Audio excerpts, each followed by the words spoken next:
Companhia muito saudável, né? O ano passado fechou com 2 bilhões de lucro líquido, né? Então, se você for observar o mercado, a Sanepar está na B3, né? Então, a Sanepar está sempre ali como uma das empresas a se investir, para comprar ações da Sanepar. A Sanepar tem mais de hoje de 500 mil donos, fatura 6, 7 bilhões por ano, é faturamento bruto da empresa. Então, realmente, a empresa é saudável, tem uma gestão muito boa, uma gestão financeira muito boa, uma gestão técnica muito boa.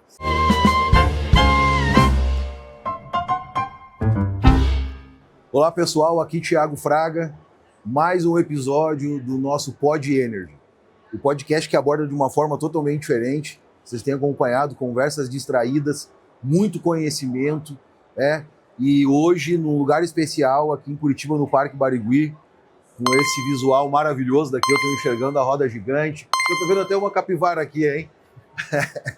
Hoje eu estou aqui com Charles Carneiro, ele é do setor de inovação e novos negócios da Sanepar, é professor, doutor também na parte de ambientalista, sustentabilidade, e a gente vai falar um pouquinho aqui sobre a carreira do Charles e também sobre o que a Sanepar tem feito, né, para o desenvolvimento, principalmente do aproveitamento de energia, de resíduos para a geração de energia. Charles, muito obrigado pela tua presença, obrigado por ter aceitado aqui o nosso convite, está aqui na correria do evento, fez uma palestra hoje aqui no evento e agora também vai compartilhar um pouquinho desse conhecimento aqui conosco.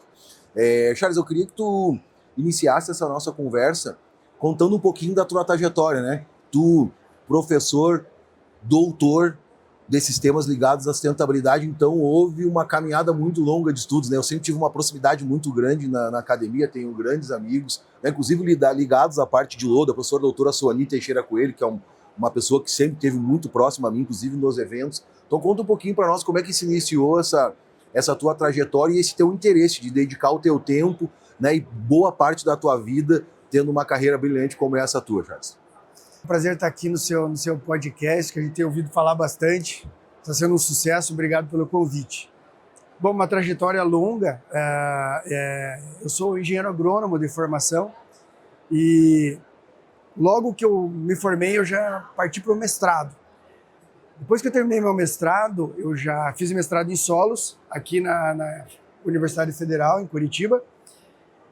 Eu já entrei dentro da Sanepar com uma bolsa que tinha, uma oportunidade lá. Não era funcionário da companhia. E nesse inteirinho eu fiz o concurso lá e passei. Ali nos 4 anos eu nem saí da companhia. Passei no concurso e por lá fiquei. E aí eu fui desenvolvendo essa carreira profissional dentro da companhia e também a carreira acadêmica. Logo na sequência, depois eu fiz o doutorado. Depois Charles, quantos anos já de Sanepar? Me perdoa te interromper. 25 anos. 25 anos. 25 anos. Então, logo na sequência, eu fiz o doutorado aqui no Brasil também. Depois eu saí para fazer uma especialização no Japão, em gestão e represas de lagos, fiquei uma temporada no Japão. Depois eu voltei e depois, na sequência, eu fui fazer um pós-doutorado na Holanda. Tudo dentro da companhia, né? Agradeço, né, sempre a companhia por também ter me oportunizado esses períodos para que eu pudesse me desenvolver. Sempre em temas associados ao meu trabalho e meu dia a dia na companhia. E na companhia, a minha carreira técnica eu entrei como pesquisador, depois eu assumi a gerência de pesquisa e desenvolvimento, fiquei lá por mais 10 anos. Depois eu fui ser gerente de Curitiba, região metropolitana, para toda a parte de esgoto. Depois eu fui ser gerente geral de resíduos da companhia. Fui cedido à Secretaria de Meio Ambiente por 2 anos, inclusive por lá fiquei e consegui implementar lá a Política Estadual de Resíduos Sólidos, foi um trabalho que eu fiz também, quando fiquei na CEDEST, que é a antiga Secretaria de Meio Ambiente. E agora, mais recentemente, eu retornei à Sanepar em 2021 e estou nessa função de especialista em inovação e novos negócios. Charles, fala um pouquinho para nós como que está o momento hoje da Sanepar no que se diz respeito ao engajamento da companhia nos temas ligados à geração de energia com o aproveitamento de resíduos. Como é que estão as novidades, aonde que a companhia quer chegar, como que a companhia enxerga as oportunidades ligadas a esse tema? Energia é um assunto super importante, é a segunda maior conta da Sanepar é energia, só perde para pessoas, né? Então, a Sanepar tem uma equipe toda dedicada para trabalhar com energia. Então, A Sanepar foi para o Mercado Livre, né, entrou no Mercado Livre, conseguiu fazer uma economia gigante entrando para o Mercado Livre, então a projeção é de mais de 500 milhões de economia em 5 anos, mudando essa modalidade de fornecimento de energia. Então, mas tem uma equipe dinâmica, sempre discutindo isso, analisando contratos, buscando, e uma das vertentes é fazer o reaproveitamento dos resíduos. Então, sempre que a gente pode recuperar, valorar resíduos, a companhia tem esse olhar. Então, hoje, os lodos de esgoto são uma fonte importante, é uma biomassa importante que antes ia para o aterro sanitário, e a gente tem um trabalho, tem uma meta, a companhia, até na palestra eu falei muito disso, a gente quer banir o envio de resíduos orgânicos que têm potencial de recuperação, de reaproveitamento ou reciclagem para aterro sanitário. Aumenta a vida do aterro sanitário e, por outro lado, a gente contribui muito com a economia circular, né? Isso reduz custo para a companhia. Especificamente na questão dos lodos de esgoto, eles têm aproveitamento energético, né? Lodos de água também, na indústria cimenteira como matéria-prima, mas os lodos de esgoto como biomassa são uma fonte importante. Então, do ponto de vista de energia, hoje nós temos já uma planta de biodigestão instalada, que é a ET Belém, que gera 1 megawatt-hora já, uma planta grande, ela trata... E é para abastecer o consumo próprio? Hoje nós fazemos a injeção na rede. Isso, né? Porque para consumir isso tudo aí é difícil, né? Sim, e daí faz a compensação, né? Mas é uma geração significativa. Daí passa para os outros escritórios, etc., que pode ser congregados que estão abaixo daquele CNPJ, é distribuída essa energia. Exato. Aí faz uma compensação com aquele mesmo... E armazenar, existe algum projeto daqui a pouco para armazenar essa energia? Ainda não, né? Assim, mas é uma oportunidade que está se apresentando agora também, uma das grandes tendências, né, Charles? Estamos avaliando muito todas essas possibilidades em substituição ao uso do diesel. Veja só, nessa nossa unidade, ela é muito grande, ela atende 900 mil pessoas, então ela trata mais de 1.000 toneladas por dia de esgoto, mais de 150 toneladas de resíduos orgânicos de indústrias alimentícias, né? Ceasa, indústrias, por exemplo, de peixe, e outros alimentos, tem mais de 40 contratos que chegam aí nessa unidade. Então gera muito biogás. Por sua vez, gera energia elétrica. Então isso vinha acontecendo e gera uma economia significativa para a companhia. Mais de 4 milhões por ano a gente economiza em energia elétrica proveniente dessa geração aí da biodigestão, do aproveitamento desse biogás. Por outro lado, a produção de biometano é uma outra vertente que agora parece ser mais interessante. Então a gente está começando a olhar, já fizemos estudos aprofundados nisso, e o biometano hoje é uma via bastante interessante do aproveitamento do biogás. Talvez até mais do que a própria energia elétrica. Charles, hoje a Sanepar talvez tenha a principal gestão, né, ou a gestão mais eficiente das companhias que fazem a gestão de saneamento e esgoto no país. Mas qual que é o diferencial que mantém a empresa saudável, podendo fazer investimentos, podendo buscar novos caminhos, novas oportunidades? Porque a gente sabe que tudo isso é uma locomotiva que precisa de muito dinheiro, né? Precisa de investimento. Então, como é que a companhia tem se virado com isso? Talvez quem tem sido os parceiros estratégicos para que essas pesquisas e esses projetos possam ser realmente implantados e trazer essas economias. E também eu tenho certeza que a companhia tem uma consciência do seu papel com a descarbonização, com formas e maneiras de diminuir as emissões de gases. Se puder comentar um pouquinho isso com a gente, seria bem bacana. A Sanepar, ela tem sido uma empresa muito lucrativa. Até se você for observar o mercado, a Sanepar está na B3, né? Então a Sanepar está sempre ali, na maioria da indicação, nas sugestões de carteira para investidor, né, por conta das empresas que fazem gestão financeira, como uma das empresas a se investir, para comprar ações da Sanepar. A Sanepar tem mais de hoje de 500 mil donos. Charles, até me corrija se eu estiver errado, mas pelo conhecimento que eu tenho, é uma gestão que vai na contramão de todas as outras dos estados. Eu tenho conhecimento, eu sou gaúcho, sou de Porto Alegre, então acompanho muito de perto, a gente sabe que muitas dessas companhias estão em dificuldades financeiras, inclusive muitas foram vendidas, etc. Então, me perdoa, mas é um caminho realmente que a companhia está na contramão da administração de outros estados, né? Tá. Até por isso tem muita gente de olho na companhia, né? Imagina. A companhia é muito saudável, né? O ano passado fechou com 2 bilhões de lucro líquido, né? Então, fatura 6, 7 bilhões por ano, faturamento bruto da empresa. Então, realmente, a empresa é saudável, tem uma gestão muito boa, uma gestão financeira muito boa, uma gestão técnica muito boa. Aí vem, mas como que assim a Sanepar, né? Então, hoje a Sanepar é a maior e melhor empresa não privada do país. Isso é muito importante porque é o governo que faz as indicações dos cargos, né, sob sua responsabilidade. O mercado também tem sua indicação, né, porque são várias diretorias. Estar na Bolsa também, você tem que ter critérios muito importantes de transparência, de eficiência, né?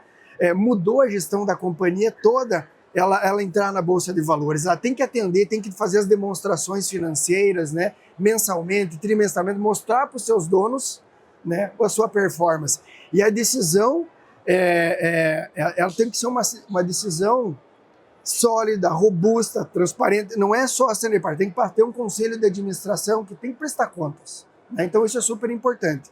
Mas o destaque de tudo que eu queria, que você falou aí, tudo isso é super importante, o board, a empresa. Eu acho que assim, a Sanepar é reconhecida, muito reconhecida nacionalmente pelo seu corpo técnico. A gente tem muitos professores, né, dentro da companhia.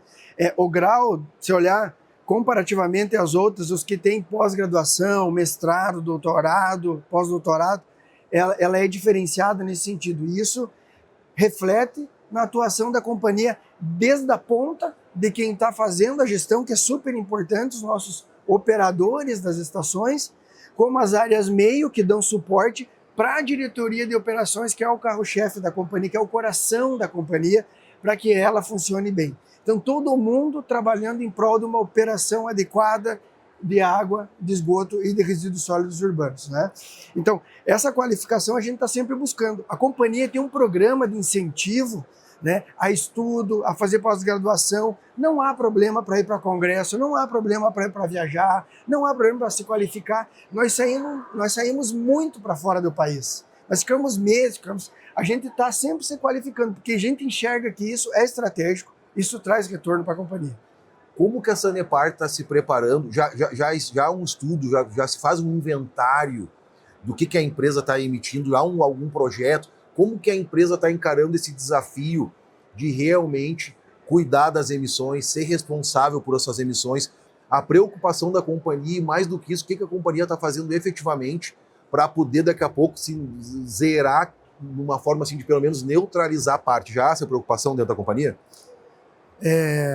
Bom, podia passar a tarde falando disso, né? Porque assim, inclusive é um assunto que eu fiz o primeiro inventário de gás de efeito estufa do Paraná, foi eu que fiz aqui em 2006, e também em 2005 teve a Copa Imop aqui em Curitiba, e eu colaborei em fazer um inventário da Copa Imop, né? Veio uma empresa de São Paulo aqui chamada Iniciativa Verde na época, e veio com a ideia de, olha, vamos fazer um inventário aqui e tal. A gente fez do evento da Copa Imop que teve aqui, e logo para fins de neutralização, no caso. De neutralização. Uhum. Então nós fizemos o inventário do nosso evento. Aqui é carbono neutro também. Aqui todos também, os eventos do Grupo FRV, sim. E nós fizemos um plantio naquele mesmo momento. Acabou o evento, nós fomos fazer o plantio que foi lá no Palco Paraná. A gente fez isso lá e trouxe para dentro da companhia e começamos a fazer esses inventários, né? Hoje tem outros profissionais na companhia que tratam disso, né? A nossa referência hoje é a Roberta, né? Mas fazemos um inventário de gás de efeito estufa todo ano, a gente declara isso. Participamos do GHG Protocol. Pessoal, o exemplo da Sanepar, hein? Empresa séria é assim. Todo ano a gente tem o nosso inventário, ele é certificado, ele é auditado. Nós estamos lá no GHG Protocol, nós participamos do Empresas pelo Clima, fora as outras ações todas. Nós já chegamos a anos que a gente produziu e plantou mais de 3 milhões de árvores. Ficaram com superávit, digamos assim, de crédito. Que legal. Nem é o nosso core, né? O órgão ambiental faz, outros que produzem. Não, nós compramos um monte de viveiros, 26 viveiros. Isso foi lá já 10 anos atrás. E chegamos a produzir 2, 3 milhões de mudas por ano para recompor áreas de manancial. Quer dizer, A ação importante de descarbonização, uma ação importante é plantar árvore, mas aí você tem que garantir que a árvore chegue adulta, porque não é no plantio de muda, e sim na conservação. Precisa ter biomassa, precisa ter o sequestro do carbono ali. O mais importante do que isso é evitar as emissões, então é melhorar o processo, é recuperar, é aproveitar o gás. É aí que eu queria entrar, Charles, se tu me permite. Quando que a companhia, se é que ela já não está fazendo, vai começar a cobrar a sua cadeia produtiva de suprimento? Quem fornece, né, quem vende para a Sanepar, quem presta um serviço. Quando que a companhia vai começar? Porque a gente sabe que isso é um caminho, eu tenho certeza disso, é um caminho. Empresas como a Sanepar não vão mais aceitar parceiros que não têm responsabilidade com as suas emissões. A gente acabou de contratar uma empresa, já está em execução, o nosso plano diretor de descarbonização. Então, antes a gente tinha ações pontuais, como, por exemplo, carros que eram a bicombustível flex não podiam mais abastecer a gasolina, né? Recuperar todas as estações, não pode ter um queimador de baixa eficiência ou não funcionando, porque a gente tem que reduzir o metano para CO2, porque ela é 84 vezes o potencial de aquecimento global maior. Então tinham várias dessas ações pontuais, plantio de árvore, recuperação de área degradada. Agora a gente foi além, a gente tem um plano de descarbonização, um plano diretor, que vai nortear as ações dos próximos 5, 10 anos da companhia. E certamente, isso que você falou, de olhar para o fornecedor, é um dos aspectos que está dentro desse plano. A Sanepar é uma das empresas que mais percebe os efeitos reais do aquecimento global. Nós temos áreas litorâneas onde a cunha salina já está entrando no continente. Então, áreas onde a gente fazia a captação de rios, a gente não percebia sal na água, agora já tem. Então, a gente tem que entrar com um processo de desalinização, a usar uma tecnologia mais avançada.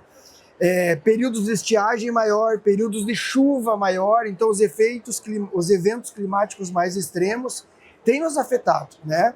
A gente passou alguns anos atrás aqui, em 2020 foi terrível aqui em Curitiba, a seca. Esse exemplo da Sanepar, ele é um exemplo muito saudável, ele é um exemplo que realmente mostra que trabalhar de uma forma certa, trabalhar de uma forma que também alcance um processo limpo, um processo renovável, um processo de baixo carbono, ele faz toda a diferença. E eu tenho certeza que muitos dos investidores, muitos das empresas ou de quem quer que aporte, que compra alguma ação da Sanepar, sabe dessa preocupação.